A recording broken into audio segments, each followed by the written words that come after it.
Today we're working on a 2002 Chevy Silverado 1-ton Duramax. Truck has approximately 785,000 miles at the time I'm doing this. Yes, 785,000 miles. That's the original miles on the original motor. Motor's had about 4 sets of injectors in it. I watched this on a YouTube video. I went to my local GM dealership, purchased this item. It is GM vehicle upper engine and fuel injector cleaner. The part number ends in 802, but there is a new part number now, 803.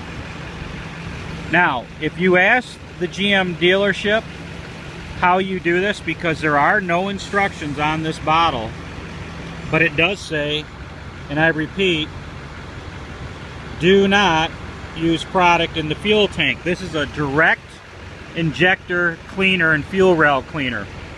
You use this bottle, which has 16 ounces in it, with about 64 ounces of clean diesel. Put that inside as I used, a windshield wiper bottle.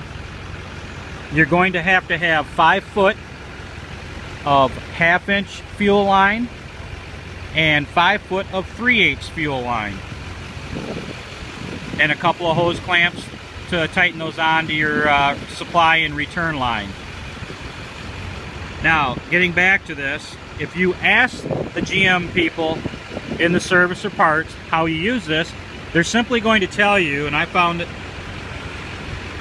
this out, this product is not used on a Duramax, and that's what they'll tell you. And it's either because they don't know how to use it, or they're just ignorant, like most people that nowadays work in those dealerships, young kids that don't know nothing, not old school. This truck had issues on balance rates on 8 injector, at 7 or higher, and my number 6 was at 5 to 7, and my number 3 was at 5 prior to doing this. Now, I wish I would have took them and showed you that on my screen, but I'm going to show you where they're at currently right now. This is a half hour into running this, and again, you run the truck at idle till that solution is completely gone, or very close to being gone. What you got to do with them 1/2 inch hoses, here's what I did. I went and bought me, this makes your life a lot easier if you don't have them, fuel return line or fuel line disconnect tools. Very cheap, inexpensive, about 10-11 bucks. Advanced Auto Parts or O'Reilly's carries these. They're very easy to use. You slip them, and you're going to need the 3/8 and the 1/2 inch. That's why these two are dirty. And you slip them on right down here. You can see my 2 return line and supply line. 1/2 inch is the supply line. 3/8 is the return line. Now, I disconnected them from these 2 lines here, and you can see I got a hose on here with a hose clamp, a hose here, and a hose clamp.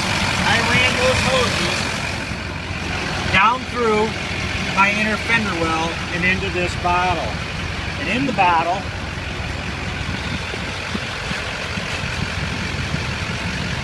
I have them down to, not rolled under, they're just down to the bottom. Now, this has been running for about maybe 40 minutes already. So this is looking like it's going to be about an 1.5 hour job till that bottle's about ran empty. I'm also performing this task at a truck stop in Newton, Iowa. It's very easy to do this job. This job will clean out your injectors. This truck had the issue with the LB7, like most of you have. It is always smoking at idle when it gets out of rate balance injectors. And as you can see, this truck's idling. I have no smoke coming out of that tailpipe now. And this is only 40 minutes into cleaning this right now. Again, let it idle, do not rev it up.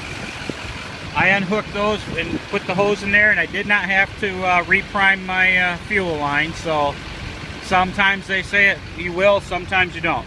I'm going to show you my balance rates right now as we're running this. And again,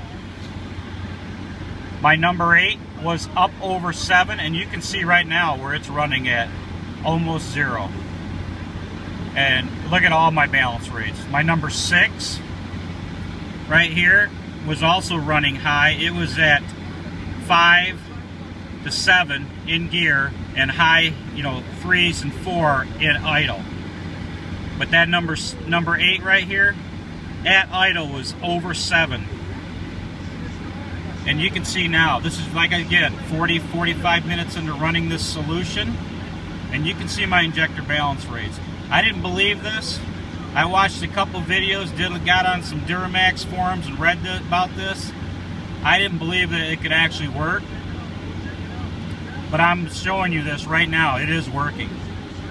Those injectors, sometimes you get what I read on a Duramax site was that sometimes guys think their injectors are junk because you're getting that blue smoke at idle, and it's typically a leaky injector. And then I read an article about a guy using this stuff. I YouTubed it. I did find a couple YouTube sites on it.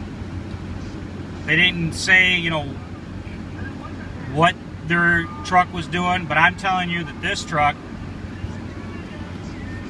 was smoking at idle. Every time I came to a stop, I got smoke coming out. My injector balance rates were ridiculous. So I was looking at already having to do injectors again, which I'm very familiar with in this truck because I've wrenched in this truck myself. I changed the injectors myself. And just to prove to you that what the miles are, here's a little screenshot. 785,528 actual miles on this 2002 Chevy Silverado 1-ton crew cab LB7. Also, it is the original Allison transmission, except for a brand new torque converter, because the torque converters, if any of you guys get this too, I was leaking tranny fluid. We thought it was a front pump seal. Ended up being one of the lugs that are welded on the torque converter that hold it onto the flywheel from the factory. Developed a hairline crack, and I was leaking tranny fluid out of there. Brought it in to an Allison remanufacturing place. They pressure tested it, and that's what they determined it was. You can see it squirting out of the crack. Put a new one in, no problem since. So I'll come back to this video. We'll see how long it actually takes to drain out that jug that had 16 ounces of the injector cleaner solution from GM and approximately 64 ounces of clean diesel.